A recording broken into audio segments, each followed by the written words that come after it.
హరే కృష్ణ. మాఘపురాణము 16వ అధ్యాయము. ఆడకుక్కకు విముక్తి కలుగుట. దిలీప మహారాజా, సుమిత్రుని కథను ఈశ్వరుడు పార్వతీదేవికి చెప్పిన రీతిగా విన్నావు కదా. ఇంకొక కథను పార్వతీదేవికి ఈశ్వరుడు ఈ విధముగా చెప్పెను. అదిట్లనేనా? మాఘమాసంలో మాఘస్నానములు చేయువాడు గొప్ప ధనశాలి అగును. వర్తమాన కాలమందు ఎన్ని కష్టములు అనుభవించినప్పటికీ కూడా మాఘస్నానం మొదలుపెట్టిన తర్వాత వారి కష్టములు క్రమేపీ తగ్గిపోవును. మాఘశుద్ధ దశమి నాడు నిర్మలమైన మనస్సుతో శ్రీమన్నారాయణుడిని పూజించిన ఎడల శ్రీహరి కటాక్షమునకు పాత్రుడు కాగలను. అందులో అనుమాత్రమైనను సంశయం లేదు అని పార్వతీదేవితో శంకరుడు వివరించుచుండగా పార్వతి మరలా ఇట్లు పలికెను. నాథ, శ్రీ లక్ష్మీనారాయణుల వ్రతము చేసిన ఎడల మనోవాంఛ ఫలసిద్ధి కలుగును అని చెప్పి ఉంటిరి గదా.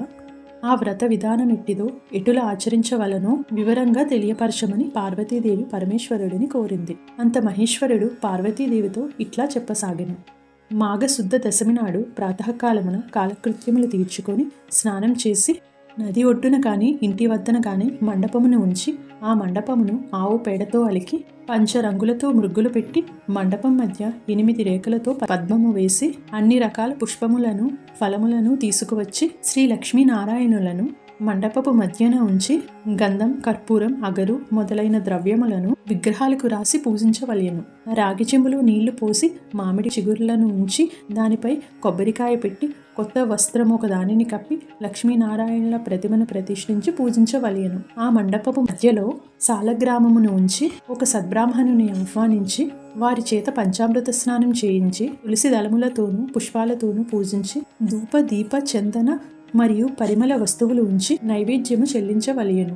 తరువాత రాగి పాత్రలో నీరు పోసి అర్ఘ్యప్రదానం ఇవ్వవలెను. అటు తరువాత సూర్యనారాయణ స్వరూపుడైన శ్రీరామచంద్ర ప్రభువును మదిలో ధ్యానించవలెను. మాఘమాస స్నానం చేయువారు వారి తల్లిదండ్రుల, బంధుమిత్రుల సమక్షంలో మాఘమాస వ్రతము చేయవలెను. ఒక సద్బ్రాహ్మణునకు బియ్యము, బెల్లము, ఉప్పు, పప్పు, కాయగూరలు, పండ్లు మొదలైనవి ఒక పాత్రయందు ఉంచి గాని కొత్త గుడ్డలో మూటగట్టి గాని దానం ఇయ్యవలెను. మాఘపురాణమును స్వయంగా పఠించున్నప్పుడు గాని లేదా వింటున్నప్పుడు గాని చేతిలో అక్షంతలు ఉంచుకొని భక్తితో శ్రీమన్నారాయణుని ధ్యానించుకొని కొన్ని అక్షంతలు భగవంతునిపై ఉంచి మరికొన్ని అక్షంతలు తలపై వేసుకొనవలెను. గాన ఓ సాంభవి, మాఘస్నానం చేసి మాఘశుద్ధ దశమి నాడు శ్రీ లక్ష్మీనారాయణులను నిష్ఠతో పూజించిన ఎడల ఎటువంటి మహాపాపములైనను నశించిపోవును. ఇందుకు ఒక ఉదాహరణ కూడా తెలియజేసదను. సావధానురాలువై వినుము. గౌతమ మహర్షి ఒకనాడు తన శిష్యులతో కూడి తీర్థయాత్రలు చేయుటకు ఉత్తర దిశకు బయలుదేరను.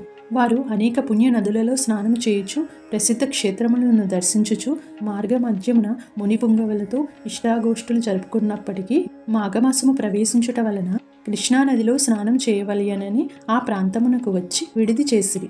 గౌతమముని తన శిష్యునితో కూడి తీరమునున్న ఒక రావి చెట్టు వద్దకు వచ్చి ఆ రావి చెట్టుకు నమస్కరించి ఆ చెట్టు మొదట ఆసీనమై అక్కడ శ్రీహరిని యథావిధిగా పూజించును. తరువాత శిష్యులందరికీ మాఘమాస ప్రభావమును వినిపించిరి. ఈ విధముగా ప్రతిదినము ఆచరించుచుండగా మాఘశుద్ధ దశమి నాడు ఆ చెట్టు మొదట మండపము ఏర్పరిచి ముగ్గులు, బొట్టు పెట్టి మామిడి తోరణాలు కట్టి అలంకరించారు. ఆ మండపపు మధ్యలో శ్రీహరి చిత్రపటముంచి పూజించినారు. ఆ విధంగా పూజించిన సమయంలో ఆడకుక్క వచ్చి ఆ రావి చెట్టుకు ఎదురుగా కూర్చుని ఉండెను. శిష్యులు వారి వద్దనున్న దండంతో దాన్ని బెదిరించిరి. ఆ కుక్క అచ్చటి నుండి లేచి ఉత్తర దిశ వైపు మళ్ళీ మరలా తూర్పు తిరిగి ఆ వైపు నుండి దక్షిణ దిశకు కదలి మరలా యథాప్రకారముగా పడమటి దిశలోనే కూర్చుండెను. శిష్యులు మరలా బెదిరించిరి. ముందు చేసిన వలె రెండవసారి కూడా ఆ మండపము చుట్టూ తిరిగి వచ్చెను. కుక్క ఈ విధముగా ఆ మండపము చుట్టూ ప్రదక్షిణ చేసినందుకు గాను అది మాఘమాసము అయి ఉన్నందువలన వెంటనే ఆ కుక్క రూపము వదిలి ఒక రాజుగా మారిపోయాడు. ఆ రాజు సకలాభరణములు ధరించిన వాడే మునుల ఎదుట నిలబడి మునులందరికీ నమస్కరించెను. అక్కడ ఉన్న ఆ కుక్క రాజుగా మారిపోవుట చూచిన మునులు గౌతమ మహర్షి కూడా అమితాశ్చర్యం పొందిరి. ఓయి, నీవెవ్వరు? నీవిట్లా మారుటకు కారణం ఏమిటి అని గౌతముడు ప్రశ్నించెను. మునిచంద్రమ, నేను కళింగ రాజును. మాది చంద్రవంశము. నా పేరు జయచంద్రుడు. నాకు అన్ని విద్యలయందు ప్రావీణ్యము గలదు. నా దేశ ప్రజలను ధర్మ మార్గమున పరిపాలన చేయుచూ ఉన్నాను. దాన ధర్మములు అనిన నాకు అమిత ప్రేమ. నేను అనేక దానాలు చేసి ఉంటిని. గోవు, భూమి, హిరణ్య, సాలగ్రామ దానాలు కూడా చేసి ఉన్నాను. ఎక్కువగా అన్నదానం, తిలదానం చేసి ఉన్నాను. అనేక ప్రాంతములలో చెరువులు త్రవ్వించినాను. నూతులు త్రవ్వించి బాటసారులకు నీడనిచ్చి నిమిత్తము అన్నసత్రములు, మంచినీటి చలివేంద్రములు, మరెన్నో పుణ్యకార్యాలు చేసి ఉన్నాను. అనేక దేవాలయాలను నిర్మించి దైవ విగ్రహాలను ప్రతిష్ఠించినాను. సద్బ్రాహ్మణుల చేతను, వేదాలు చదువు పండితుల చేతను ఎన్నో క్రతువులు చేయించినాను. పురాణాలలో ఉన్న అన్ని ధర్మాలను చేసి ఉన్నాను. కానీ నేను ఇలా కుక్కనయ్యాను. దానికి కారణం లేకపోలేదు. ఆ కారణం కూడా మీకు వివరించదను.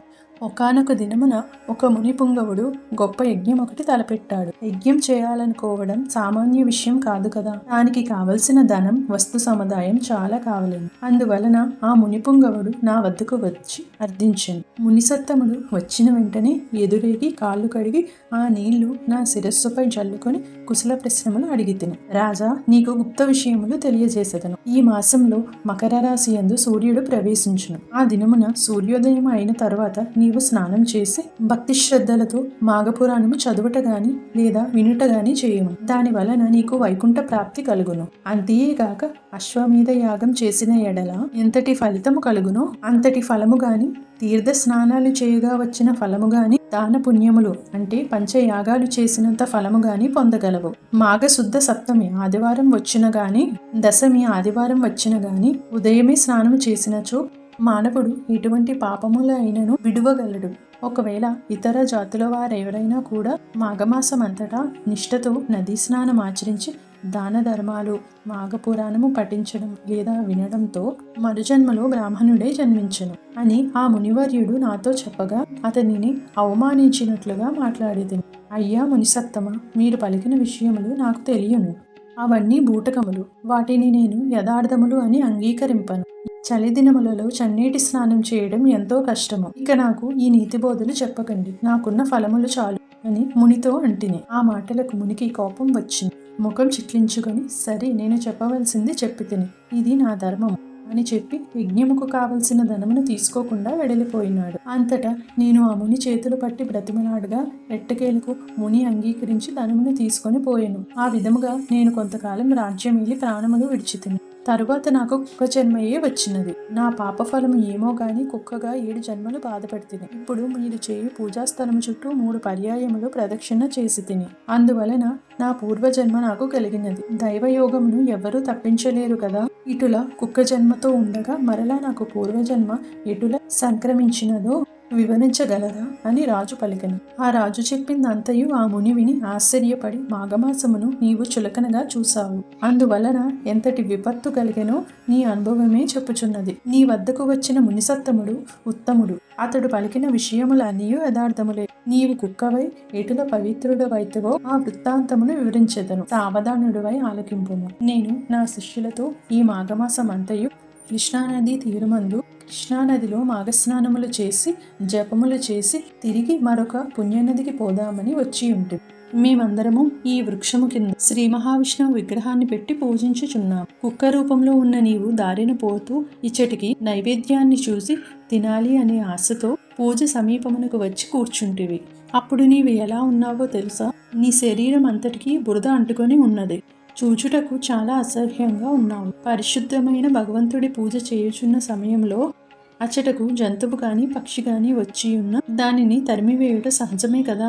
నీవు అసహ్యంగా ఉన్నందున శిష్యులు నిన్ను ఇక్కడ నుండి తరిమివేసిరి. నైవేద్యం తినాలనే ఆశతో ఈ మండపం చుట్టూ తిరిగి యథాస్థానమునకు వచ్చి కూర్చుంటివి. మరలా నిన్ను శిష్యులు తరమగా తిరిగి మళ్ళీ వచ్చినావు. అలా 3 పర్యాయములు తిరుగుటచే భగవంతుడు నీ రూపము మార్చి నిజ రూపమును ప్రసాదించినాడు. అనగా మాఘమాస ఫలం భగవంతుడి మండపం చుట్టూ తిరగడం వల్ల పునర్జన్మ వచ్చిందన్నమాట.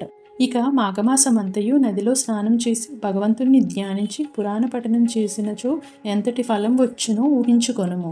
రాజు మిగులు సంతోషించి గౌతమ ఋషికి అతడి పరివారం అంతటికి నమస్కరించుచుండగా అంతలో ఆ రావి చెట్టులోనున్న ఒక తొర్ర నుండి ఒక మండూకం బయటకు వచ్చి గౌతమ ఋషి పాదములపై పడి బెకబెకమని అరిచి అటూ ఇటూ గెంతుచుండెను. హఠాత్తుగా కప్పరూపము వదిలి మునివనితగా మారిపోయెను. ఆమె నవ యవ్వనవతి, అతి సుందరాంగి. ఆమె గౌతమ ఋషిని చూడగానే తనకు జ్ఞానోదయమై పూర్వజన్మ వృత్తాంతమంతా జ్ఞాపకం వచ్చినది. అంత గౌతమముని, అమ్మాయి, నీవెవరు, నీ నామధేయమేమి, నీ వృత్తాంతము తెలియజేయము అని ప్రశ్నించిరి. గౌతమముని చూడగానే తన పూర్వజన్మ వృత్తాంతం తెలియజేయుటకు ఇట్లా చెప్పుచుండెను. ఇంతటితో మాఘపురాణము 16వ అధ్యాయము సమాప్తము. రేపు 17వ అధ్యాయం గురించి తెలుసుకుందాం. ఈ వీడియో మీకు నచ్చినట్లయితే ఒక లైక్ చేయండి. మీరు చేసిన ఒక లైక్ వల్ల ఈ వీడియో మరికొంతమందికి రీచ్ అవుతుంది. అలాగే ఈ వీడియోని మీ ఫ్రెండ్స్ అండ్ ఫ్యామిలీకి షేర్ చేసి నా ఛానల్ని సబ్స్క్రైబ్ చేసుకోండి. Thank you for watching.